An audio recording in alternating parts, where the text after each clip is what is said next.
Your school is literally on fire. Flames everywhere, smoke filling the hallways, ceiling tiles falling, total chaos. What's your first move? Well, obviously, it's to line up in alphabetical order in a single file line, like you're going on a field trip to the aquarium and not actively being barbecued. School drills are ridiculous. I'm not just talking about fire drills, I'm talking about all of them. Tornado drills, lockdown drills, earthquake drills, whatever other apocalyptic scenario your school decided you need to be ready for. I don't know who came up with school drills, but I'm convinced that whoever they are, they couldn't read a full page of a Harry Potter book if you asked them to. Because these drills just make no sense. Let's start with fire drills, because this is the one everyone knows. It's the OG drill. Fire drills are supposed to prepare us for the event that the school catches on fire, which honestly is a real possibility. Like, have you seen people in chemistry class? Students watch one episode of Breaking Bad and all of a sudden want to start trying stuff. One time in my chemistry class, this kid, who I won't say his name, but his name was Derek. Anyways, Derek decided that he was gonna see what happens when he mixes every single thing that's on the table in the same beaker. And I mean everything. Every chemical, every solution, every powder. The teacher wasn't even looking when he did this. She was helping someone else. And Derek just started pouring things into the same beaker like he was making a smoothie. So I'm watching this happen in slow motion and I'm just like, Derek, what are you doing? Derek, stop. Derek. But Derek didn't stop. No.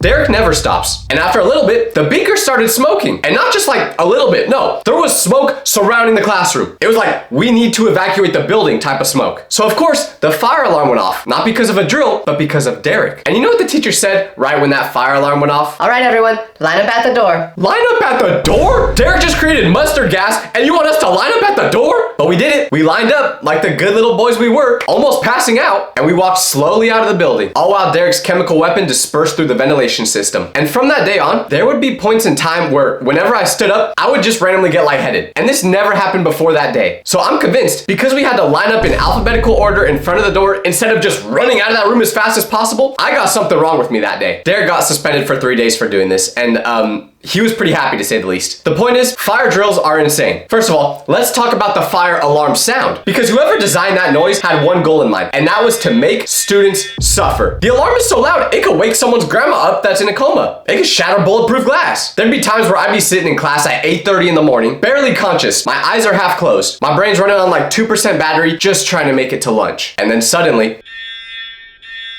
and my soul would evacuate my body before I could evacuate the building. You'd think you'd get used to it, but no, you never do. Every single time I heard that sound, it turned me into one of those chihuahuas that randomly shake the whole day for no reason. Why do they do that, by the way? And once again, the teacher would just go, okay, everybody, line up at the door. And you're just like, what? Like our ears are hemorrhaging and you want us to line up at the door? Dog, I'm about to hit stick whoever's in my way just to get out of this door. And then finally, your class actually does get outside and you see all the other classes. They're also just walking slowly like a parade of zombies.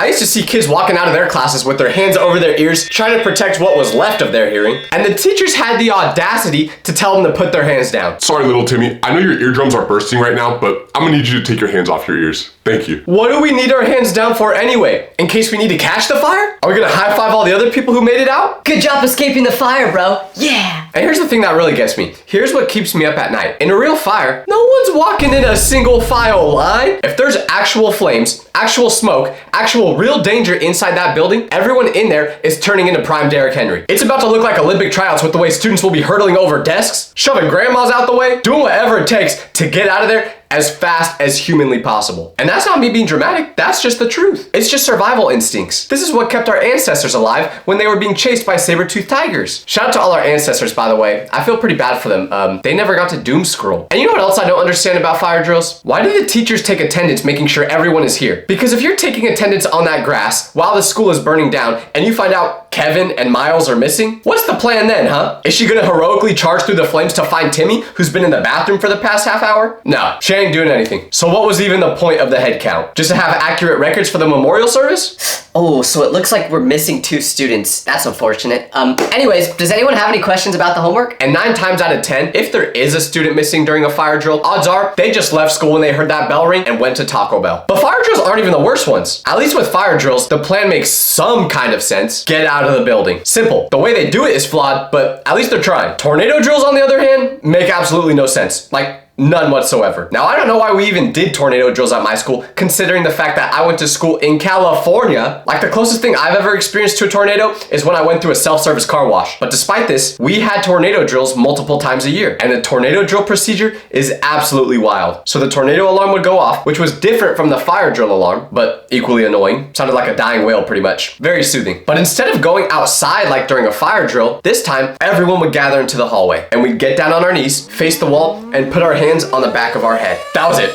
That was the plan. That was how we were gonna survive a tornado, by throwing it back in the hallway. I'm sorry, I don't see the logic. What exactly is that supposed to do? Is the tornado just gonna see us kneeling there and be like, ooh, they're in the tornado position.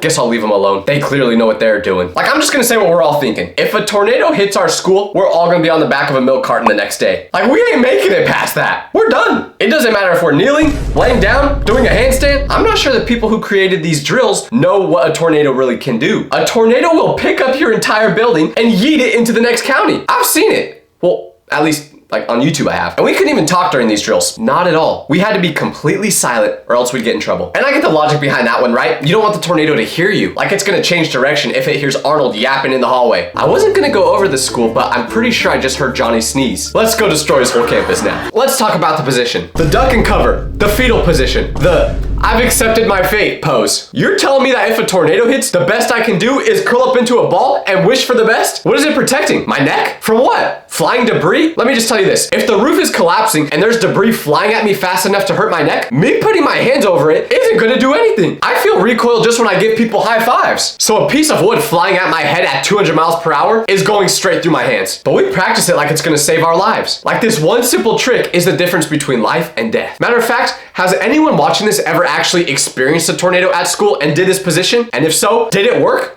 Meteorologists hate him. Local student survives a tornado with this one weird position. It's just not gonna happen. If a tornado hits, we're all in trouble. The only thing that matters is if the tornado decides to hit our building or not. But the most embarrassing tornado drill I ever experienced was during swimming class. We're in the pool, doing laps, everyone's in swimsuits, hair's all wet, smelling like chlorine, and randomly, the tornado alarm goes off. We know it's not an actual tornado because we can see the sky and it's 75 degrees, no wind, and sunny. But our teacher blows his whistle and goes, everyone out, tornado, let's go. we all get out of the pool. We're standing there dripping wet. And our teacher says, No time to change, we need to get inside now. so I'm out here, just in swim trunks, not quite looking like a bodybuilder to say the least. And we had to all go over into the classrooms while everyone else is in their normal clothes. We're running through the hallways in swimsuits, leaving wet footprints. You can just hear our feet slapping against the tile. All the other students were staring, pointing, laughing, and someone yells, Why are they in swimsuits? I know that was you, Jimmy. I still don't like you. Someone else whips out their phone and takes pictures of us. So, if you ever see a photo of me from that day in the school hallway,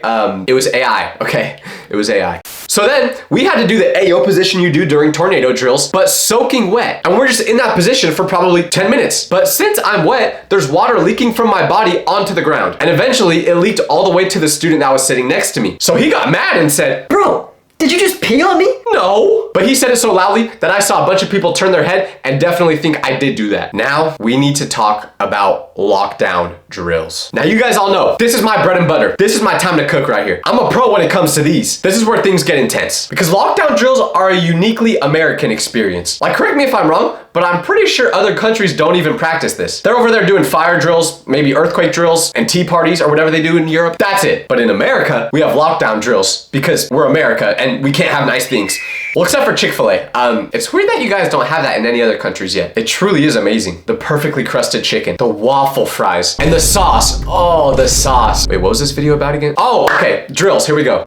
The lockdown drill procedure is absolutely wild when you think about it. The announcement comes on, this is a lockdown drill. Teachers, please secure your classrooms. And then everyone goes into lockdown mode. First, you turn off the lights, because apparently the darkness will protect you. This is like when I thought if I put my covers on when I'm in bed, the monsters won't get to me. I just imagine an intruder coming on a campus and all of a sudden the lights shut off. So they're just like, Wait, where did all the students go? There must be no one here. You know what, bro? I give up, I'm going home. If only they had the lights on, I would have found them. and then the next step is to lock the door. Okay, that one actually makes sense. Like, obviously, if someone's breaking into your school, if your door's locked, it's gonna be harder for them to get in. I'll give them that one. 1 point for the drill designers. But then, here's where it gets crazy. Because the next step is for everyone in the class to go to one corner of the room. The same corner. All 30 students crammed into one spot, hiding. And you have to be quiet. Like, dead silent. No one's allowed to talk. No moving, No breathing too loud, just a pile of students sitting there in the dark, waiting. Now let me ask you something. If you were looking for people in a building and you opened a classroom door, would you not see 30 kids crammed into the same corner? It's like we're trying to make it easier for the school intruder. Instead of being spread out around the room where at least some of us will have a chance to escape, we're all just in one place. But that's the drill. That's what we practice. Huddling together in the dark, hoping that nobody opens the door. But here's the thing that really gets me about lockdown drills. Because all the students are forced to do these drills, right? Everyone knows the procedure. Shut the lights off and be quiet. So this seems like a good idea until you realize the intruder is probably doing the drills with us. They did these same drills. They sat in the same corners. They know exactly what's gonna happen during a lockdown. So what's the element of surprise here? What's the strategic advantage? When they walk into a classroom and see that it's dark in there and no one's talking, you think they're gonna forget all the times where they practiced this same drill? It's like playing hide and seek, but you told the secret exactly where you're gonna hide before the game started. Okay, I'm gonna hide in the closet. The closet that's in the bedroom, and I'm gonna hide behind the coats. So just don't look in there, okay? Please, thank you. But we still practice it anyway. I remember one lockdown drill that went completely sideways. We're in class, doing our thing, and the announcement comes on. This is a lockdown. Teacher turns off the lights, locks the door. We all go to the corner. Everything is normal. But then nothing happens. Usually the drill lasts like 10 or 15 minutes. An administrator then walks around, checks the doors, makes sure that they're locked, and then they announce the drill is over. But this time,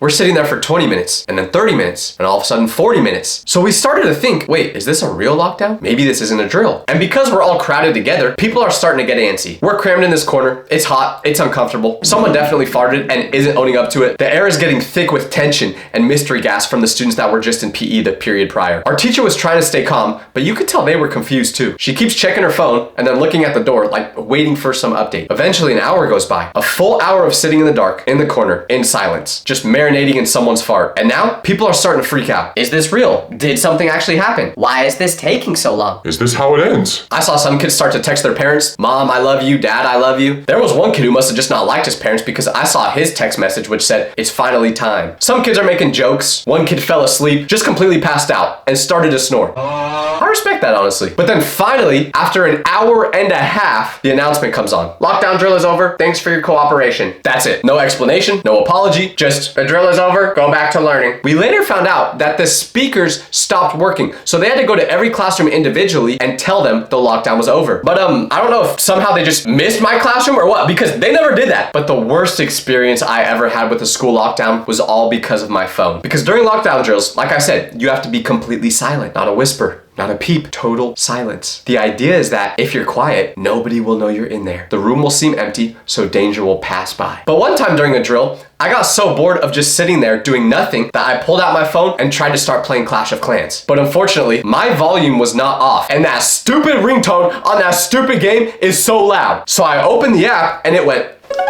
Teacher immediately sprinted over to me and took my phone. But here's the thing, schools aren't quiet places. Schools are loud. So if suddenly, in the middle of the day, the entire school goes silent, that's basically an announcement that everyone is hiding. Sometimes it feels like we're just trying to make it easier for the intruder. And have you ever tried to keep 30 teenagers quiet for a prolonged period of time? It's impossible. Next up, we got earthquake drills. Now, I don't even know if all of you out there have done earthquake drills because I'm pretty sure you can only get an earthquake in certain areas. If you're a scientist or Scientologist or whatever out there and you know if that's true or not, please let me know. But like with me going to school in California my whole life, we would have an earthquake every 4 seconds. It wasn't weird at all for a...